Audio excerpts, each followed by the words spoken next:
Hi, it's Michelle Einstein, SongBirdsong. What good is cinnamon? Josh Groban wants to know about herbs and spices.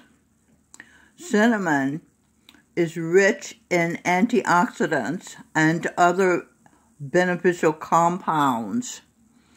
Antioxidants prevent cell damage. Some research suggests that cinnamon may help support blood sugar control, protect against heart disease, and reduce inflammation.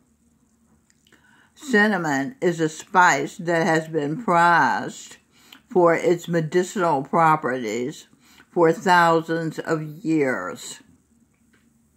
The most familiar antioxidants are vitamin C, vitamin E, beta-carotene, along with the minerals selenium and manganese.